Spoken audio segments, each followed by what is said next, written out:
Which foot did you get up with today? It's not a trivial question. The foot that first touches the ground upon waking traces the direction of your day, marks the angle from which you will see the light.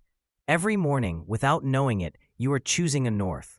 Some say the world rests on Atlas's shoulders, but before Atlas could carry the sky, he had to learn where to place his heels. Because without a firm anchor on the earth, how can you hold up the stars? The heels are the forgotten secret, the invisible architecture of how we inhabit space. They are the root of the column, the foundation of the axis that connects the base of the coccyx with the crown of the skull. And in all the mythologies of the world, the heels hold a mystery. They are, at the same time, the point of greatest vulnerability and the key to returning home. Achilles' heel. Thetis held her son by the heel and submerged him in the waters of the river Styx. Every part of his body touched by those dark waters became invulnerable, except for the small point where his mother's fingers held him. Achilles grew to become the most feared warrior in Greece, but died from an arrow in the heel that was not touched by the sacred. This myth teaches us something we constantly forget. Our greatest strength and our greatest weakness inhabit the same place. Achilles' heel is not just a metaphor for vulnerability. It is a reminder that whatever we avoid submerging in the deep waters of our transformation will, inevitably, be our downfall. In alchemy, the first stage of the process is the nigredo, confronting the shadow, approaching weakness, crossing through the break that takes us out of center. Finding your own Achilles' heel is not weakness, it is the beginning of the path. The celestial heels. Look at the night sky. In the constellation of Orion, the great hunter, there is a bright star that marks his left foot, Rigel. In Arabic, Rijal means foot or heel. From Orion's heel springs the river Eridanus, which flows through the sky like a stellar current born from his vulnerability. Isn't it beautiful? The celestial river that guides navigators is born from the hunter's heel. And there is another story of heels in ancient texts, Jacob, whose name in Hebrew means he who grabs the heel, or the supplanter. He was born grasping the heel of his twin brother Esau, trying to hold him back, competing for position from the very first instant. Jacob spent his entire life struggling, with his brother, with his father, with an angel, with himself, until he finally learned that it's not about grasping another's heel, but about finding your own. The heel is where rivalry begins, but also where it can end. The winged heels. Hermes, the messenger of the gods, did not carry wings on his back. He carried them on his heels. The talaria, golden sandals forged by Hephaestus, allowed him to fly between worlds, cross borders, carry messages from Olympus to the underworld and back. Why on the heels and not on the shoulders? Because true flight does not begin in the head or in the heart. It begins at the point of contact with the earth. Hermes could fly because he first knew where to stand. And there exists another story of magical heels. Dorothy, in The Wizard of Oz, discovers that she always had the power to return home. She only needed to click her heels 3 times while repeating, "There's no place like home." Click the heels, activate the return. It's not external magic, it's internal geometry.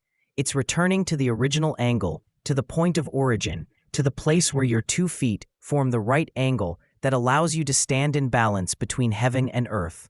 Dorothy didn't need a yellow brick road. She needed to remember where she was standing. The crucified heel. In representations of the crucifixion, there exists an anatomical detail that few notice. The nails pierced Jesus' heels, not just his hands. In some archaeological accounts, a long nail is mentioned that perforated the calcaneus, the heel bone, without breaking it, holding the weight of the body against the wood. None of his bones shall be broken, says the prophecy, but it was pierced. The heel that supports, the heel that carries, the heel that anchors the body to the vertical beam, the cross as axis between heaven and earth, and the heel as hinge between life and death. There is something profound here.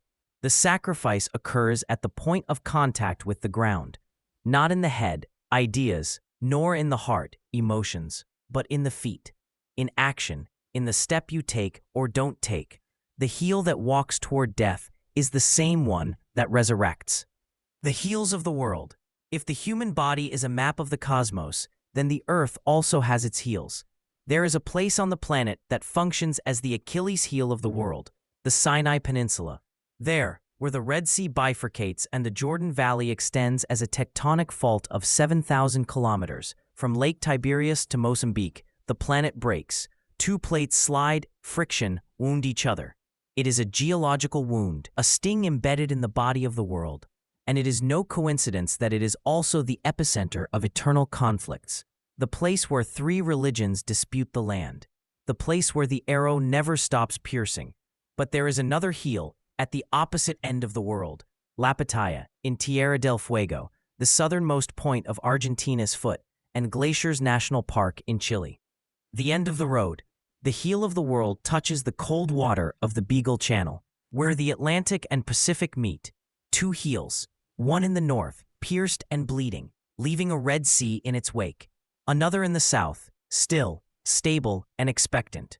Between both, the body of the world, and in the middle, two anchors very present in my path, Egypt and Argentina, the 2 feet upon which one can walk. From a third point, perhaps Oregon, the origin, 2 possible directions extend in my personal journey.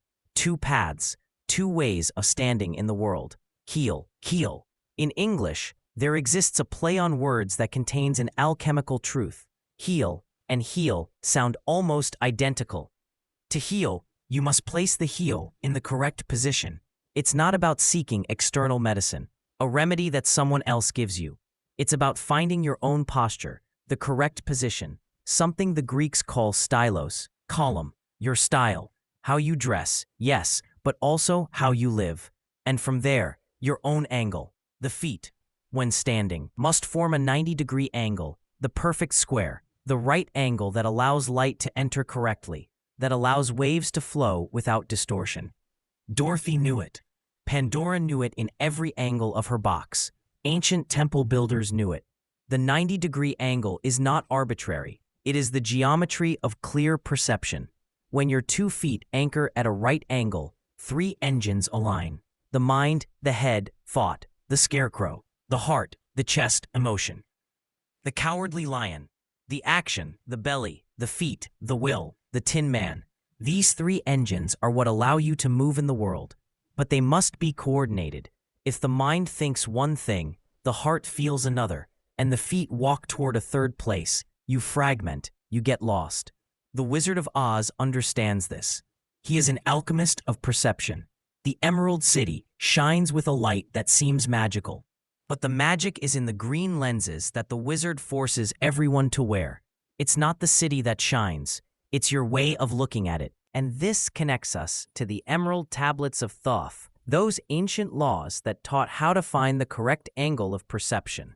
Because true alchemy doesn't transform lead into gold on the outside, it transforms it on the inside. Change the angle from which you see the world, and the world changes. But there is a trap. Alchemy without soul becomes chemistry, manipulation. The wise witch who becomes malignant. The mother who knows the herbs but uses that knowledge to control instead of heal. That's why the position of the heel matters so much. It's not enough to know when north is. You must stand in the direction of the correct north. Atlas and the column. Atlas holds the sky on his shoulders, but where are his feet? Atlas is not just a mythological titan. He is also the first vertebra of your cervical spine, the one that holds the skull. And the skull is the world. It is the sky you carry every day. But Atlas cannot hold anything if the coccyx, the base of the spine, is not correctly positioned. The coccyx is the seat of weight. It is where the entire structure is anchored. And the coccyx is anchored in the heels. Coccyx, heels, ground. If your heels are not well planted, if they don't form the correct angle, your entire spine twists. And if your spine twists, Atlas collapses. The sky falls. That's why in all spiritual traditions that work with Kundalini, that energy that rises from the base of the spine to the crown of the head, there is so much insistence on posture, on how you sit, on how you stand. Because the journey of energy from the coccyx to Atlas depends on the axis being straight, and the axis begins in the heels. And now I ask you, who are reading this, What is your Achilles heel? Where is the point you never submerged in the sacred? In what place are you still held by another's hand, preventing your complete transformation? Which foot did you get up with today?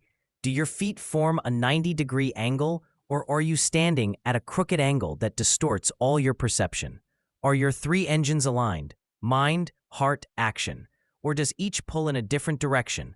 Where are your two anchors? What are your Egypt and Argentina, the 2 feet upon which you stand in this world? Because until you know which foot you get up with every morning, until you place your heels at the right angle, until you anchor your coccyx so that Atlas can hold up the sky, you will keep walking in circles.